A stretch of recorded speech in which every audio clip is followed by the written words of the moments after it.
Now comes the part many of you have been waiting for.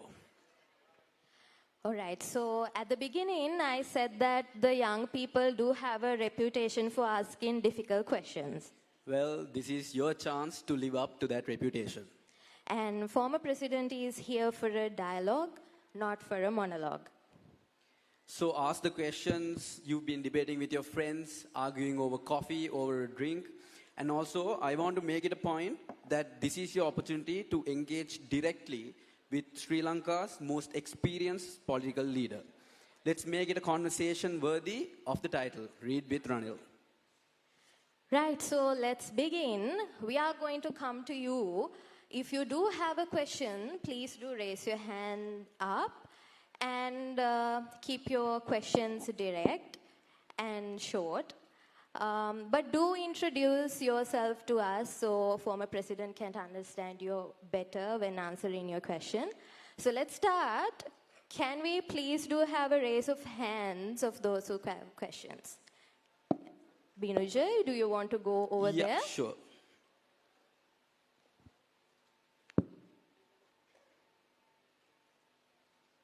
Hi, can I know your name? Hi, it's Nashat. Please tell me your profession and you may ask your question. All right. So I'm an entrepreneur. I have my own businesses and I work as a sales executive at a software company in Sri Lanka. So, Mr. Ranil, my question would be, you mentioned a lot of international scenarios in Sri Lanka, in the world right now. The Iran, what's happening in Ukraine, Russia. But particularly, you mentioned you were born in 1949 as well. Since 1948, there's been a different issue in the Middle East. Israel-Palestine. I'm sure everyone in this room knows about it. In your stance, with your decades of experience, will there be a solution for that problem in the foreseeable future?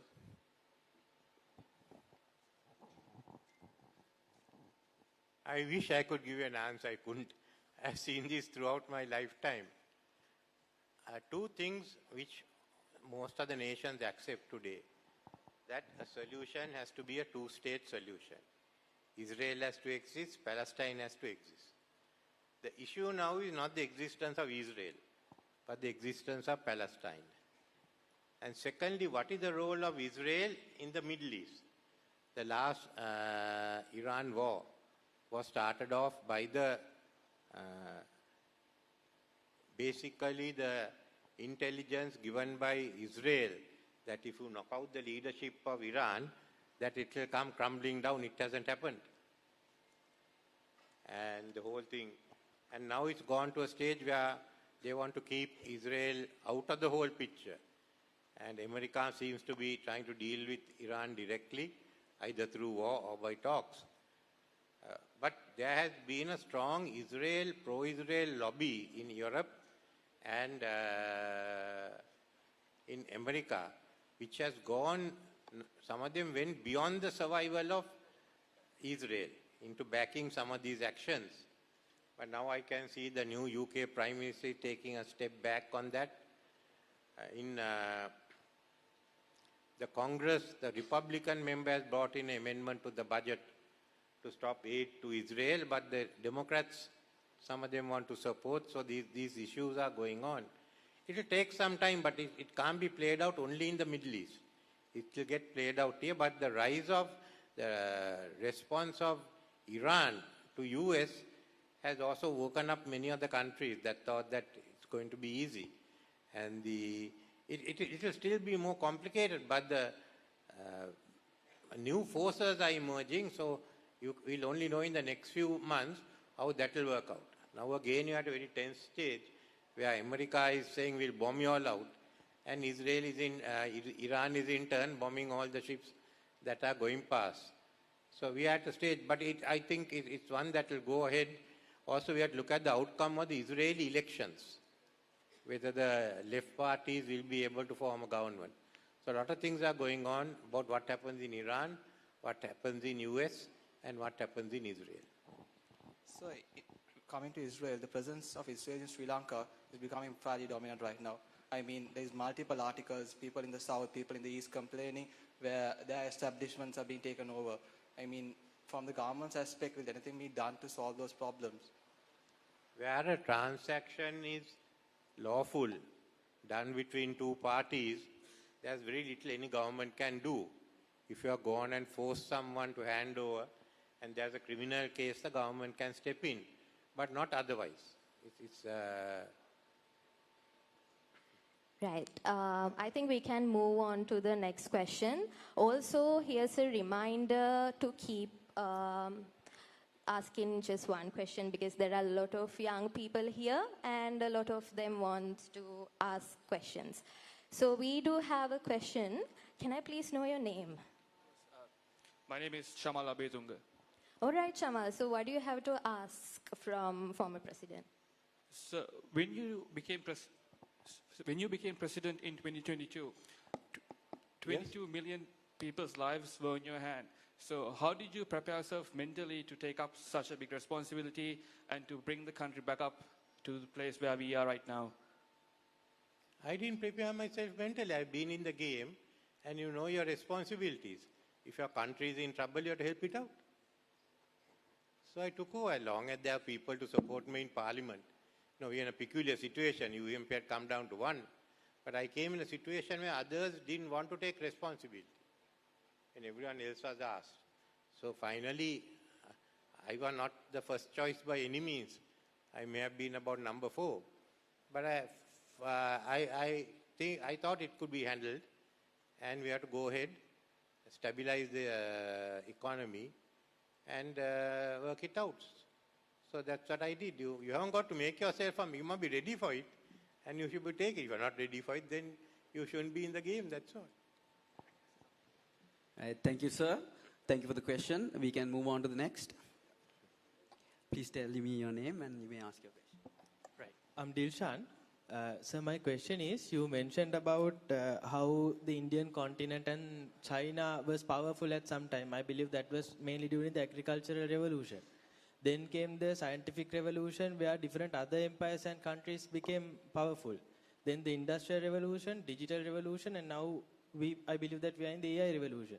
So as you mentioned, the power is moving towards Asia. Do you genuinely think that at a time like this, Sri Lanka will genuinely have a chance at going through a transformation? And if so, where do you think that opportunity is?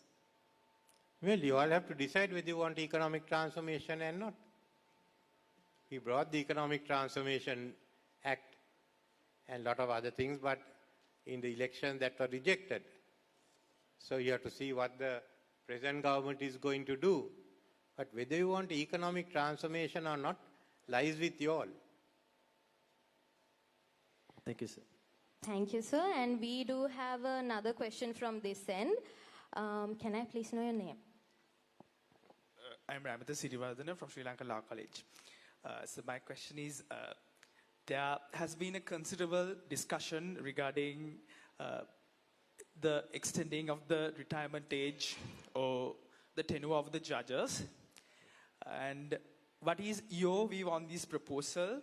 And how do you think it will affect the independence of the judiciary, the public confidence, and the administration of justice in Sri Lanka?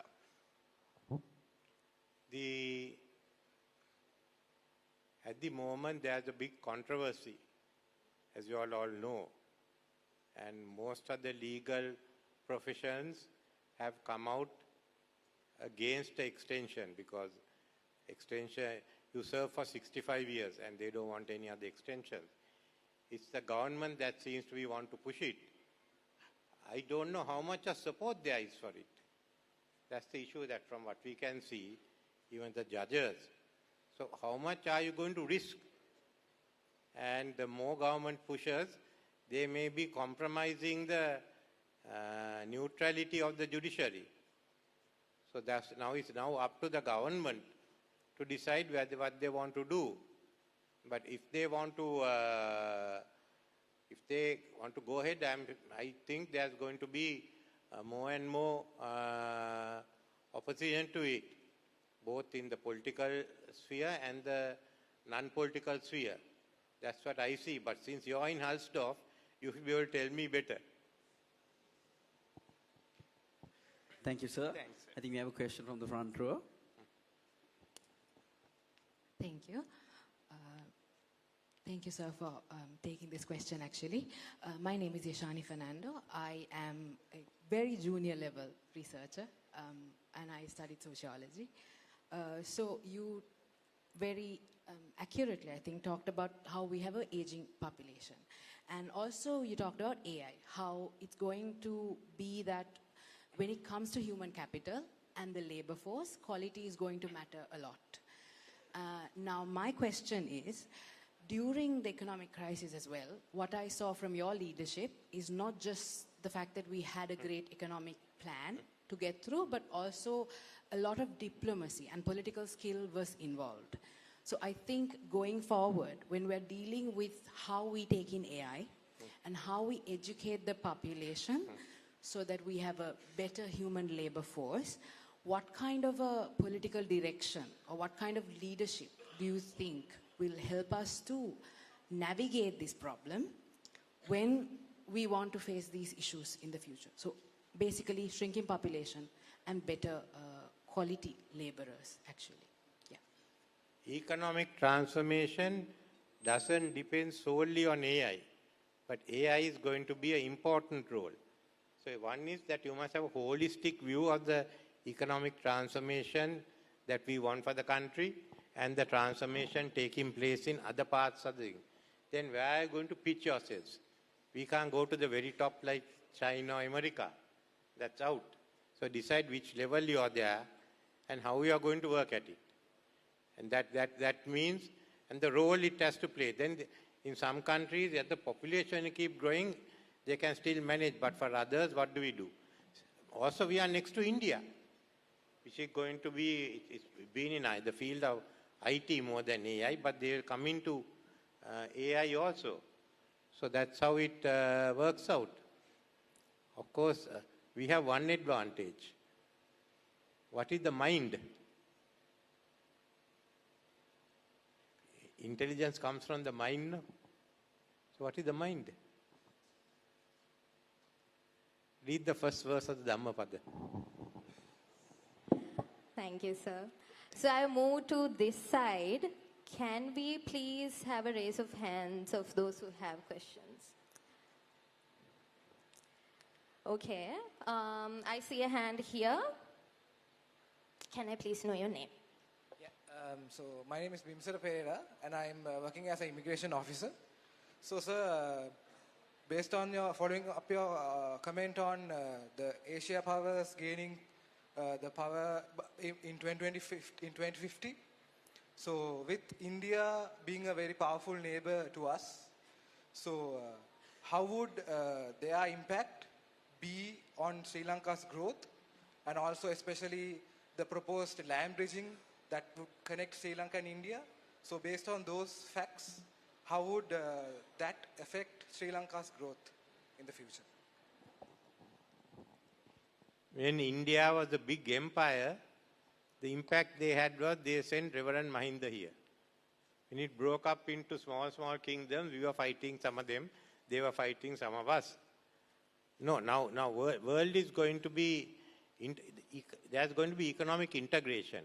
So the first question is, do we want to have free trade agreements with all the countries around us, plus China, Japan and others, or not?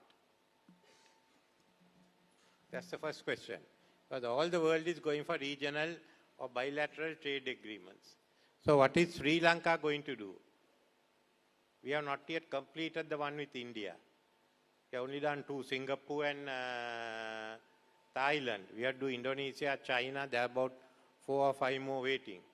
So first is, we have to realize the world is becoming larger. You can't live behind tariffs. The tariffs has also come down. Then you have trade agreements. Then what do you want to do with India? When you are next to a 44 billion economy, what do you do?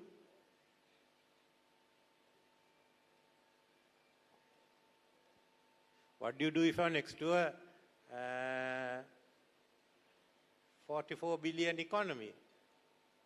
If I give you 5 acres of land next to this hotel, what will you do? You put up a restaurant and try to get people there to come and eat, no? So like that, how are we going to manage? By 2050, they say Tamil Nadu alone may be a 2 trillion GDP to 4 trillion GDP. Telangana, Andhra, each will have a trillion each. So you have 4 trillion. So do we utilize this GDP or not? That's the first question. That is basically the first question you have. If you don't want to utilize it, then the question ends there. If you want to utilize it, because you have China on one side and China is going to come down into the Bay of Bengal. So then look at how you can work with them. What are the areas? Where can we learn? For instance, our coconut trees have less nuts than Kerala. We all shout if we open Kerala, coconuts will be sold here. I mean, why can't we also have the same category of coconuts? Kerala guys also might come and plant here to get some and go off. So in that, India has a $44 trillion economy. Tamil Nadu will at least increase its GDP fourfold, fivefold, or maybe eightfold. So now when all that goes, they have to export and they have to import. So where are the harbors for India to import and export? Thank you, sir. Wait. I'm asking the question. Where are the ports for India to import and export? So those are The best port here, if I going towards Japan or California, West American coast, is Trincomalee. It is the biggest nation. So why don't you get together with the Indians and develop it? Then you develop, you have Colombo. We still have 3 areas, or 3 terminals that are not done. One terminal is the China merchants, one with Adani. We have 3 terminals that are not done. Then do you think those 3 terminals and Trincomalee will be enough for all the goods? Send it back. So into that question comes, what will happen if you have a land bridge? If you have a land bridge, they come here, go out. You have one road that connects to Trinco via Madavachia, that develops. If you have land there, you become Indian here. You have another one you can bring through Nikavaratia area into Kuliapitiya and to Jaila.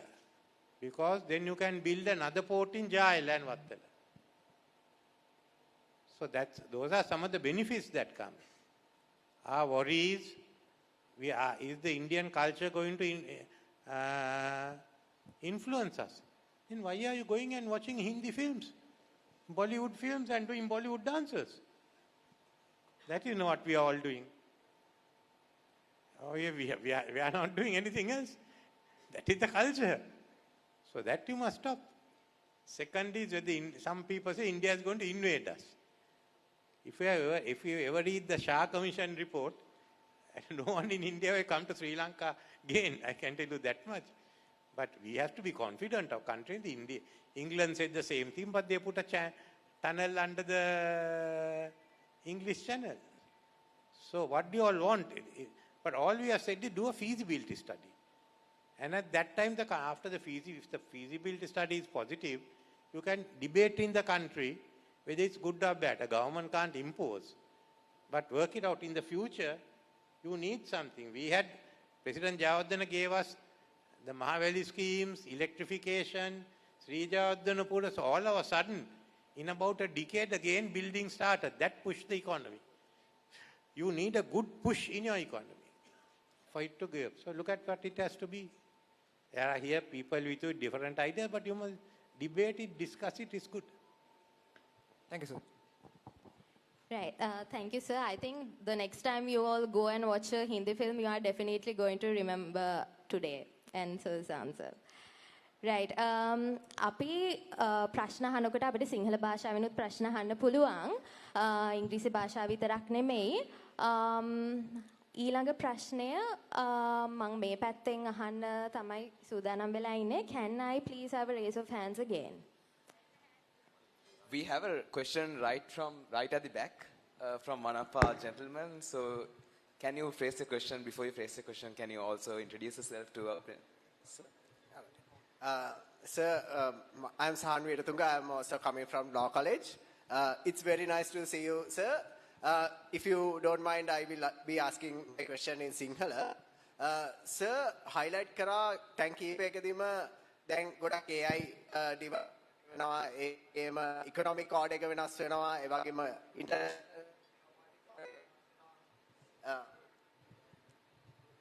sorry sir එතකොට ඒකත් එක්ක මට තියෙන ප්‍රශ්නේ sir policy decision එකක් විදියට ගත්තොත් දැන් ඒ කියන්නේ මේ වෙලාවේ sir elect වෙලා ඉන්නවා නම් මොන වගේ different policies ද sir implement කරන්නේ මේ අපිට ඒ කියන්නේ ගොඩක් වෙලා Gen Z millennials ලට comfortable life එකක් ගෙවන්න විශේෂයෙන්ම දැන් ඒ කියන්නේ basic luxuries එහෙම උනත් afford කරන්න දැන් ගොඩක් අමාරු වෙනවා විශේෂයෙන්ම resource limitations එක්ක.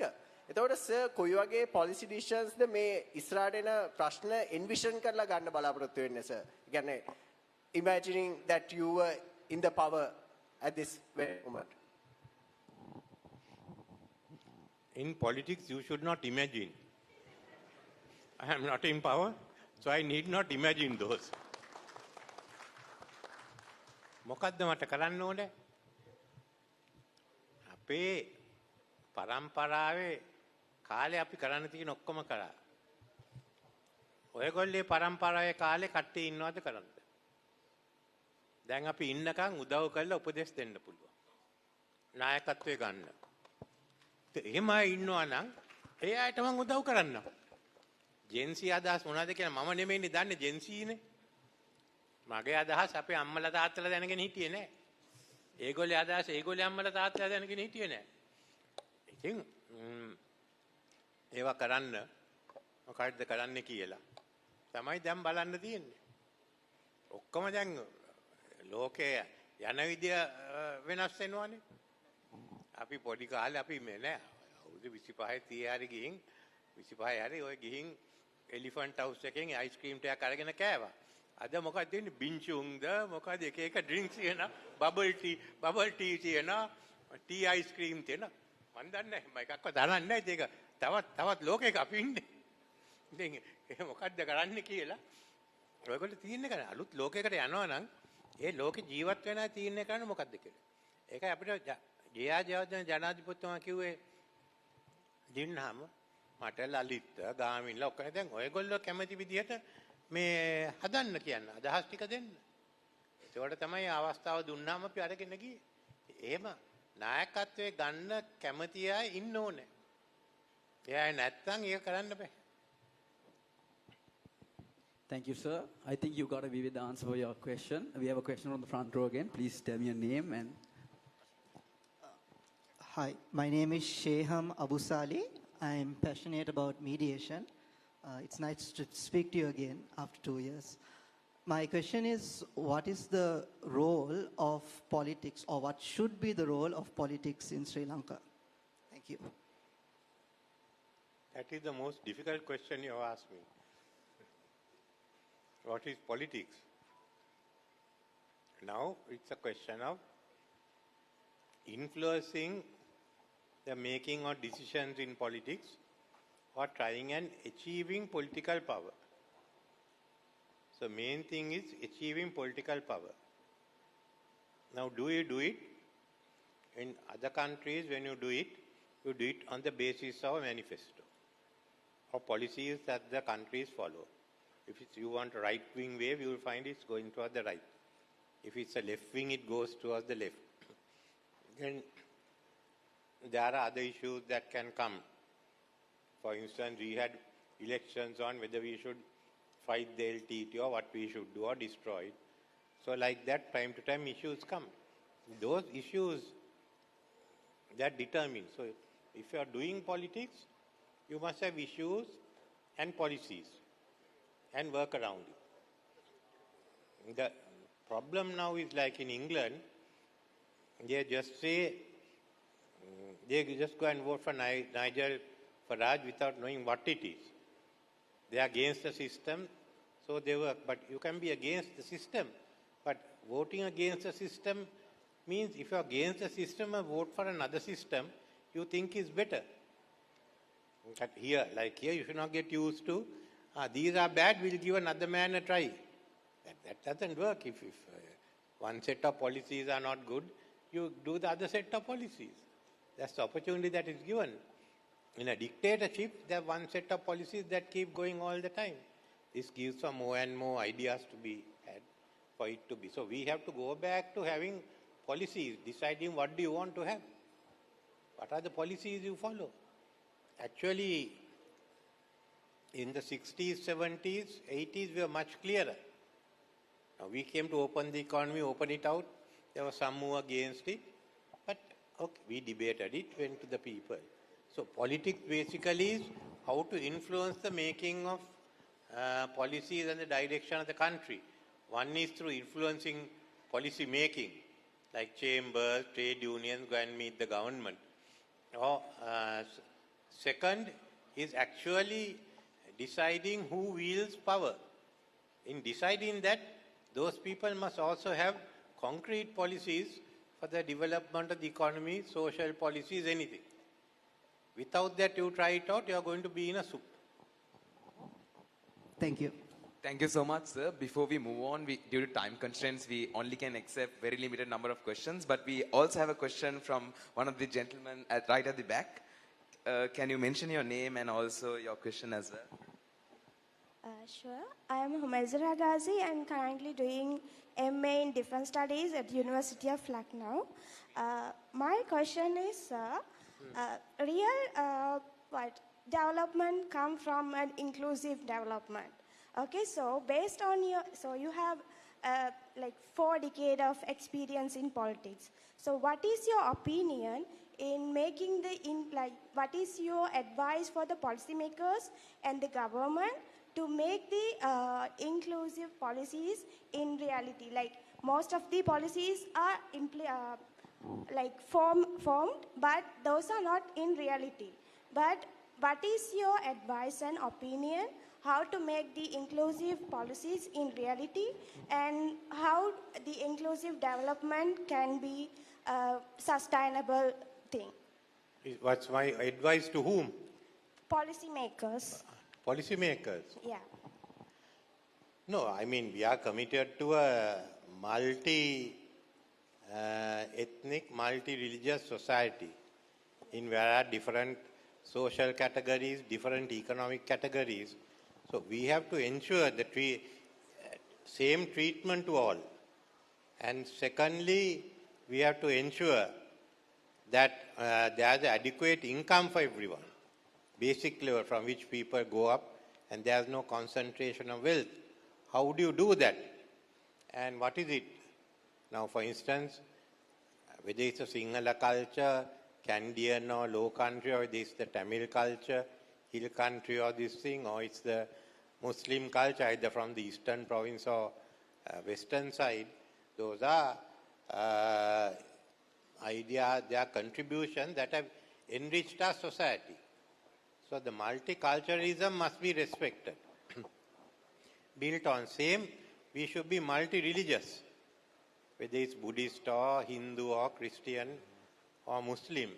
We can't cut off all those cultural connections or cut it off completely with the religious connections, but we can't go and favor one at the expense of others. So in that, we are looking at a social, my advice is on a social market policy to go ahead. But the issue is actually to answer you, what is my advice specifically to the policymakers. The policymakers are the government. I don't think they listen to my advice. The only thing they did was lock me up.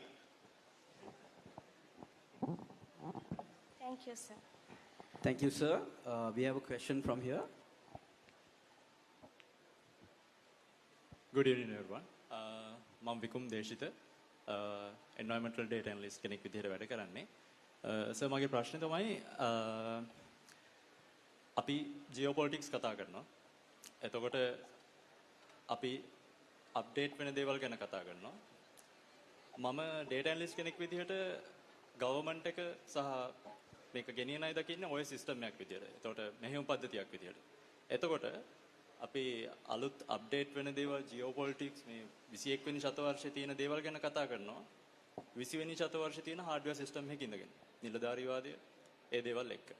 එතකොට ලෝකේ ගත්තට පස්සේ ගොඩක් වැඩ ගන්න data එක. India, America, China එයාලා ඒවත් එක්ක global supply chain එකත් ගොඩක් fast ඒ කියන්නේ speedy execute කරලා තියෙන LA decisions. නමුත් අපි ඉන්න තැන මම හිතනවා ගොඩක් ඒ කියන්නේ අපේ execution gap එකක් තියෙනවා. අපි එතන හිර වෙලා ඉන්නවා. එතකොට ඒකට අපිට technology use කරලා අපිට ඒකේ strategy එකක් අපේ සර්කිට් දකින්නේ සර්කිට් විෂන් එකත් එක්ක මොකක්ද ස්ට්‍රැටජි එක අපිට ඒක ඒ බොටල් එකේ අයින් වෙන්න පුළුවන්. Thank you. මේකේ ප්‍රශ්නේ 20 වෙනි ශතවර්ෂයේද 21 වෙනි ශතවර්ෂයේද නෙමෙයි. 20 වෙනි ශතවර්ෂයේ සිස්ටම්ද 21 වෙනි ශතවර්ෂයේ සිස්ටම්ස් නෙමෙයි. 19 වෙනි ශතවර්ෂයේ ආකල්පයේ තියෙන මිනිස්සුන්ට 20 වෙනි ශතවර්ෂයේද 21 වෙනි ශතවර්ෂයේද කියලා දෙයක් නැහැනේ. ඔයගොල්ලෝ 21 වෙනි ශතවර්ෂයේ තියෙන නිසා කොහොමද 20 වෙනි ශතවර්ෂයේ 21 වෙනි ශතවර්ෂයට ගේන්න කියලා කියන්නේ. ඒකයි වෙනස. 19 වෙනි ශතවර්ෂයේ ඉහිර වෙලා ඉන්නවා නම් කොහෙවත් යන්නේ නැහැ. මේවා තේරෙන්නේ නැහැ. 21 වෙනි ශතවර්ෂයේ ඉන්න අයට තේරෙනවා අපි දැන් 20 වෙනි ශතවර්ෂයෙන් කොහොමද 21කට යන්නේ කියලා. ඉතින් ඉස්සෙල්ලා ආකල්පේ තියෙන්න ඕනේ. ආකල්පේ තිබුණාම සිස්ටම් එක ගැන ප්‍රශ්නයක් ඇති වෙන්නේ නැහැ. එකම ප්‍රශ්නේ කොහොමද මුදල් හොයාගන්න මේ වැඩේ කරන්න කියලා. Thank you so much, sir. Before we move on, we also have a question from him. So, can you introduce yourself and also ask your question? Hello, sir. I'm an Indian origin Sri Lankan, and I'm an educator from Kerala. And what you said was 100% correct about India till now. And Kerala is currently now importing coconuts from Tamil Nadu. And they have shifted their focus from cash crop economy to a service-based economy, where we are heavily focusing on Ayurvedic products, and also we are the highest number of labor for TCS. So my observation is, can Sri Lanka become like Kerala because of the literacy rates? For instance, we were admiring CWW Kannangara's policy when we were young, because they were the first to introduce it after South Korea, I think, free education policy. And now, today, in Kerala, we have 100% literacy rate, but the biggest challenge with Sri Lankan students we are facing is we are getting more binary thinkers. They only know plus, minus, addition, subtraction, but we have very few spectrum thinkers. For instance, ISRO and NASA, we were competing because of spectrum thinking. So one of the education reform we can have within villages and also basic education, especially in international schools too, of spectrum thinking, because the Edexcel and the Cambridge syllabus of British systems are too outdated compared with the Indian and the United States syllabus. Plus also, I believe you are aware that this year India introduced the new education policy, where they have 4 years BCom undergraduation program, where they are mostly focusing on training. And most of your ideas are 100% accurate, sir, because I have to acknowledge it. And if you observe, Malaysia and Singapore had the deal where Singapore got most of the resource support from Malaysia. And till now, in the evening, when you go to Singapore, you'll always see Malaysians going out of Singapore border when they come to work. Can we have that culture in the future? Because I think that is the most sustainable policy. And as you were telling, Sri Lankans are always bothered whether India will invade Sri Lanka. The answer is no, because India is in a different vision at the moment. I can say that was around 1975-1980s, but now everything has become stable. And considering the next 25 years, I see a bright side for Sri Lanka if they invest more on fundamental education, because Sri Lankans are very smart and very intelligent and has one of the highest civic sense in the entire SAARC region. Thank you very much, sir. Where are you from? I'm from Kerala, sir, but I'm a Sri Lankan. For the last 10 years, I'm in Kerala. I just came for my sabbatical holidays. Okay, Sri Lanka, from where are you? I'm from Colombo only, and I'm from Colombo Central. So my ancestral family is anyway a UNP fan, so I'm also a UNP fan for a long time. And even my university members, I just want to acknowledge it. During the economic crisis, there was a news, I was in India, they were saying Ranil Wickremesinghe has been appointed as the Prime Minister. And the dean of our university was almost very senior. He said very calmly, he will solve it. And it happened, honestly speaking. And they couldn't pronounce your name properly. And I believe since you have traveled there, you may know the way they pronounce your name. It is Wickremesinghe. They don't say Wickremesinghe. So they said Wickremesinghe will solve it. You don't have to worry about it. So where are you, Trivandrum or? No, I'm from Cochin actually. Cochin. And also we are based in Bangalore also because it's a Catholic-based enterprise called Carmelites of Mary Immaculates. Yeah. You may be aware that Kerala is mostly governed by the Catholic priests, especially the MG University. So we generally work with that. And honestly, we had a very high expectation of Sri Lanka because we wanted Sri Lanka to be the next Israel of the SAARC region because of the human intellectual capital. And unfortunately, no one understood your vision due to lack of understanding and communication skills. So you asked a lot of questions now. I'm very sorry. I'm very excited. On the education side, we have to rethink. Look at syllabuses, everything, and give our universities a chance of developing instead of trying to control it through the UGC. Let new universities come in, some Indian universities or others, and we should have some form of funding the students to go in there, because depending on our income, some the parents can afford to pay, others can't. So that money should not be a barrier for education.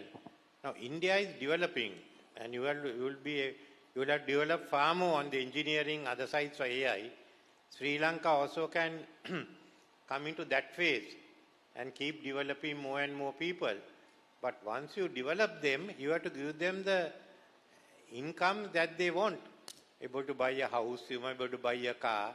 Otherwise, they go abroad. So this is what is happening even in India. People are going abroad because they think they can get a better deal outside. So we have to, I agree with you on that, what you've been saying on the education. We have to take a completely new look at education. We can be proud that we had this thing, but our education has to get updated. Thanks. Thank you, sir. I am going to take up the next question from this end. Can I please know your name? Hello, sir. I'm Rian Javadhan. I'm a 17-year-old schoolboy. So my question is, the current geopolitical tensions in the Middle East and other parts of the world are reshaping the global order. So how do you think this will affect Sri Lanka, and what would you do if you were the president today? What would you do if you were the president today, sir? I'm not the president today, fortunately.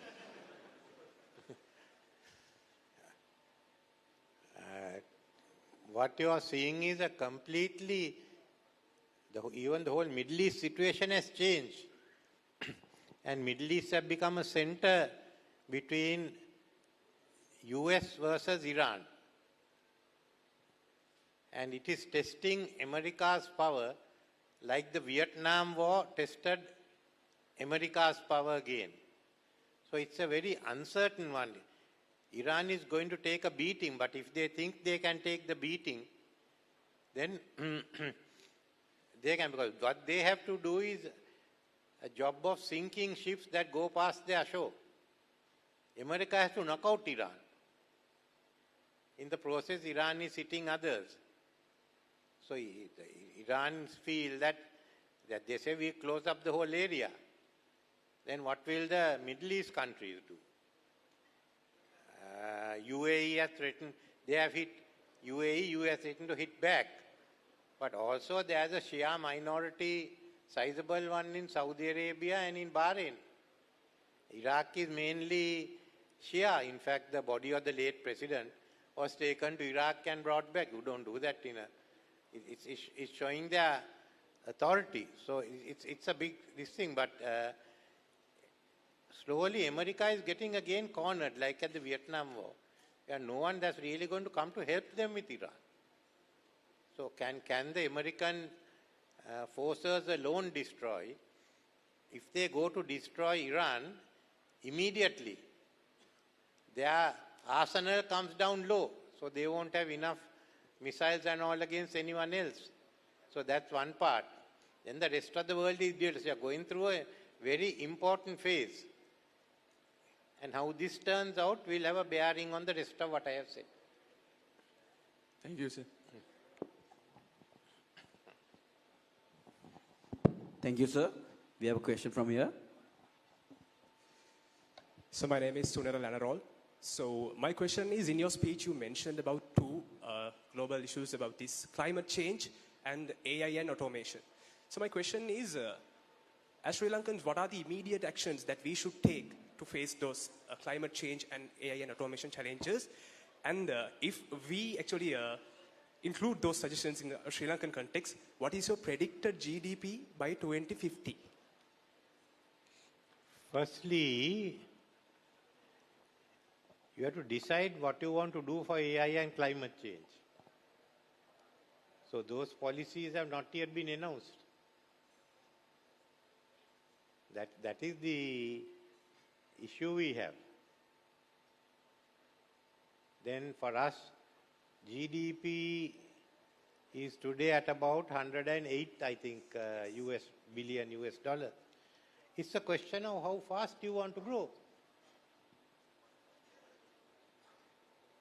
I have my economic transformation, others, we went on a basis of 5% till 2030, 6% till 2035, and 7% after that. You can even you should even try and go for 8, because if you are capable of going to 6, you keep going up so that you come close as possible to 500 billion at that time. So that by 2060 you can easily hit $1 trillion or more. You then look at per capita for all of everyone. But if you go at 5 only, you may be somewhere in the 300 billions, 350. Whether that is enough.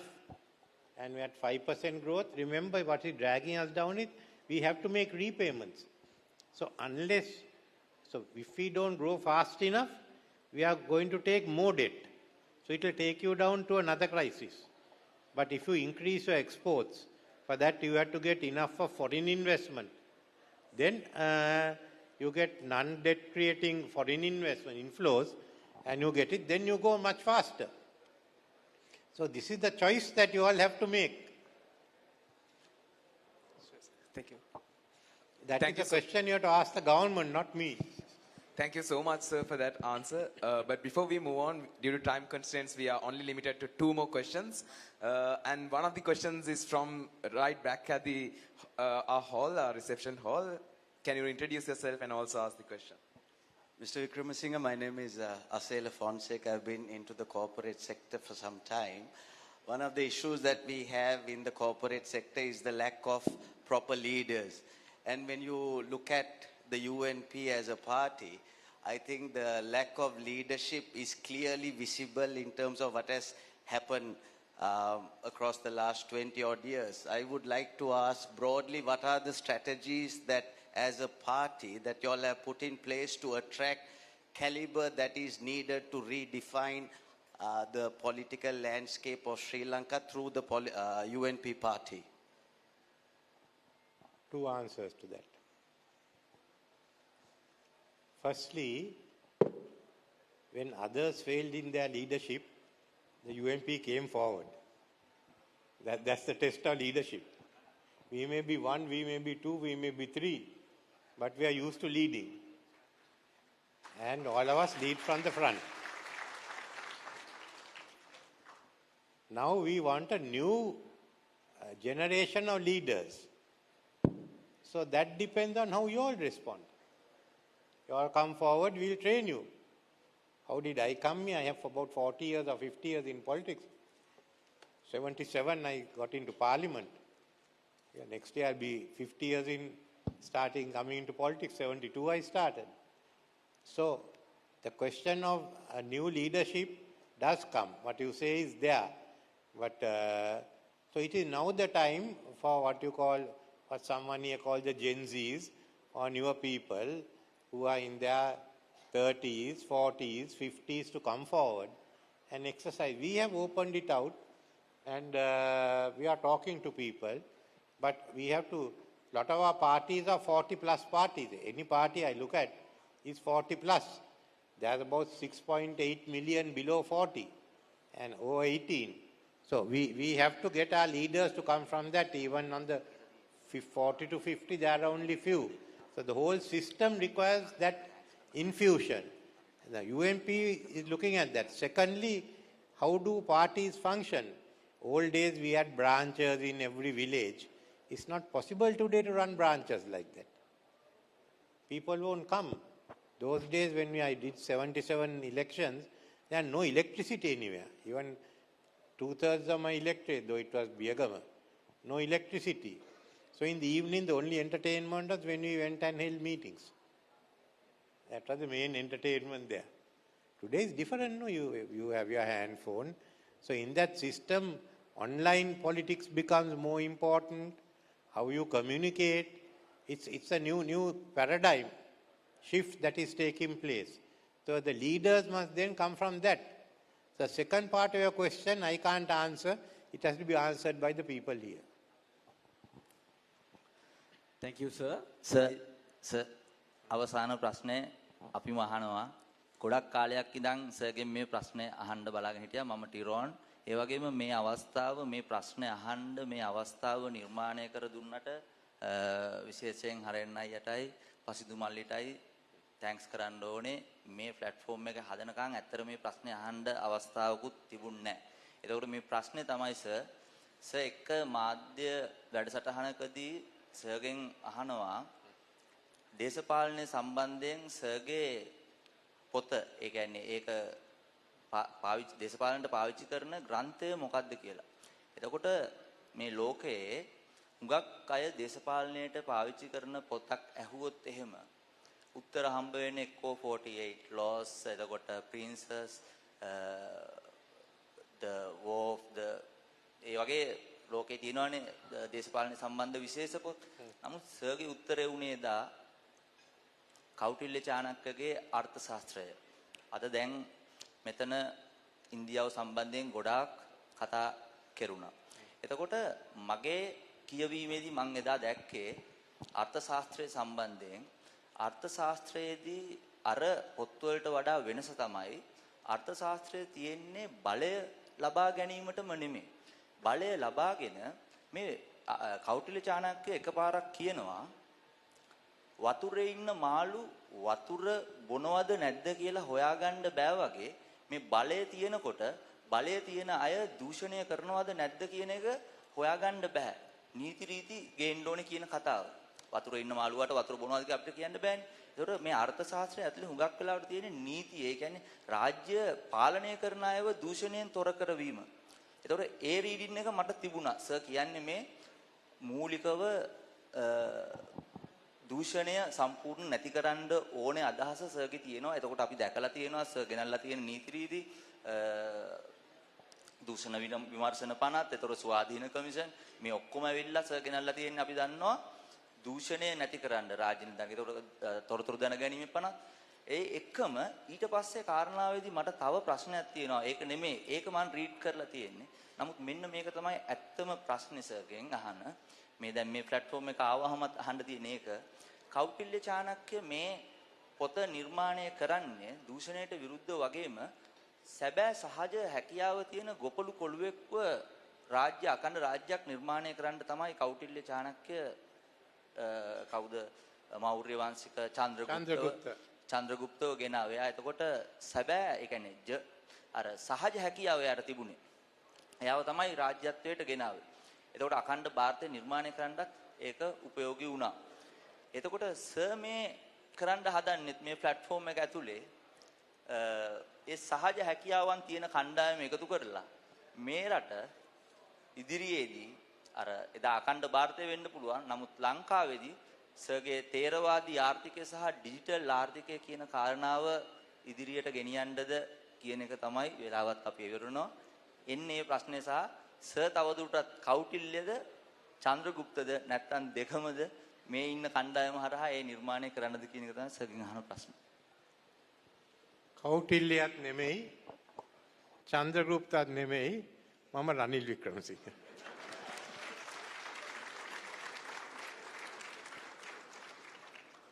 ඒත් ඒකයක් තියෙනවා. අපි දැනගන්න ඕන කොහෙන්ද දැනුම ලබා ගන්න. ඉතින් දේශපාලනට අපි යනවා නම් ඉස්සෙල්ලාම තියෙන්නේ කෞටිල්‍ය අර්ථශාස්ත්‍රය කියවන්න. මම හිතන්නේ ඒක සිංහලෙන් තියෙනවා කියලා. ඉංග්‍රීසි පිටපත් නම් එතන තියෙනවා. නෑ එතනින් කියන්නේ කොහොමද බලය ලබාගෙන කොහොමද ඒ බලය යොදවන්නේ.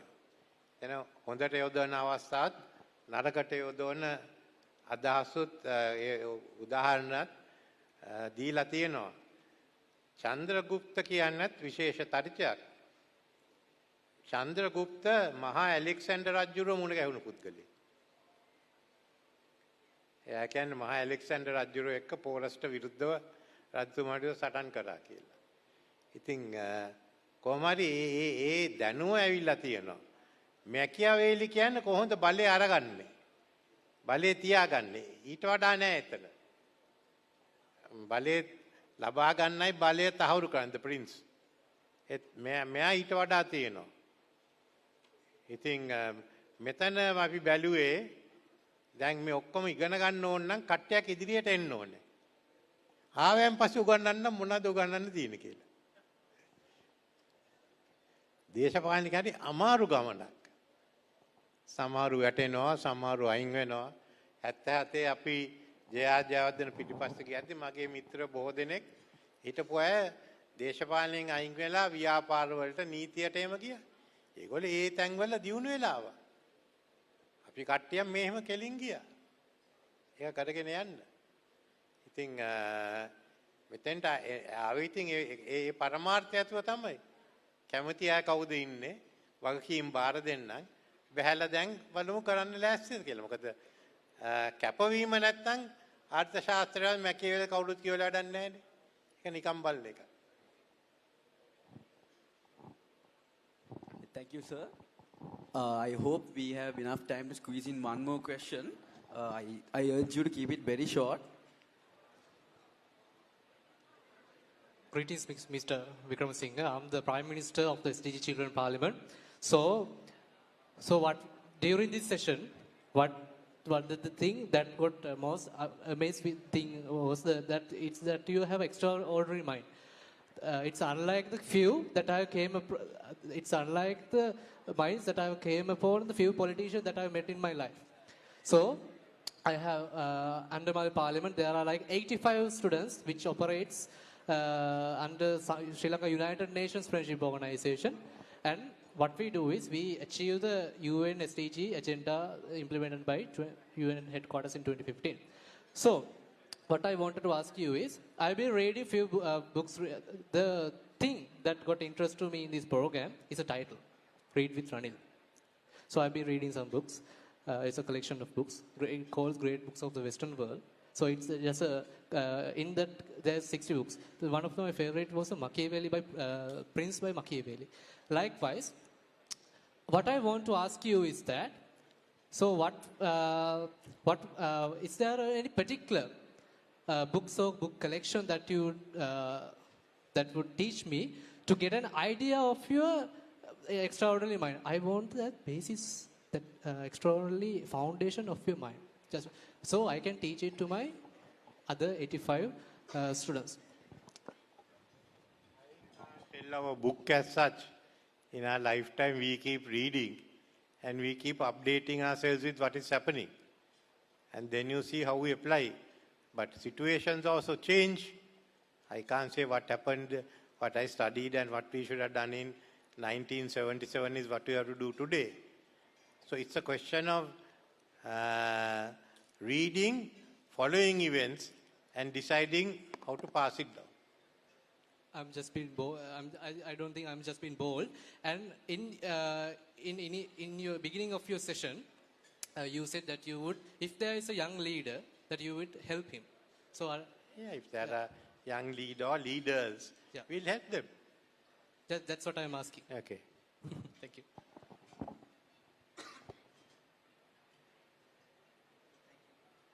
Thank you so much. I think we have run out of time. So, and I also want to mention that we have selected all these participants through applications, and there are really great minds here, and I'm sure you have a lot of questions to ask. So, don't worry, don't have any regrets when you go home. Scan the QR code. We have given you all the opportunity to ask your questions directly from Form President, and we will definitely look into the fact that you will get the answers to your fingertips. So thank you, sir, for just not speaking to us, but speaking with us. And thank you to everyone who asked questions, challenged ideas, and became part of this conversation. Before we proceed, there's a small announcement. Sorry, sir. How many want to be leaders? I think sir wants a question from all of you. How many of you all want to be leaders in future? Can we have a raise of hands, maybe? Oh, right. That seems like everyone in this house also wants to be leaders one day. All right, everyone. So thank you, everybody, for participating and asking relevant and timely questions. Before we close off, there's a couple of reminders to give you. Yeah. So there are a couple of reminders to be given. The first reminder is in regards to the application process. We made sure and we are sure that the application process was very transparent and there was accountability and there was no political interference towards the application. And all of you were selected based on the purely your application. And the second reminder or second notice we want to give is if any of you missed out in asking question from our beloved sir, you will have a lot of chances coming forward and keep updated. Make sure you check on our social media pages because we'll be hosting every monthly sessions with us, with Reed, with RANIL in the coming months as well. So keep updated and we'll make sure that we come to you at all times, at all instances. Thank you so much in regards to that as well. You have anything to add? Thank you, everyone. I know everyone will want to remember tonight. So I'd like to invite the team behind Read with RANIL and also all of you to come forward for a group selfie with sir. Make your way to the front and let's make sure we get everyone in. Thank you.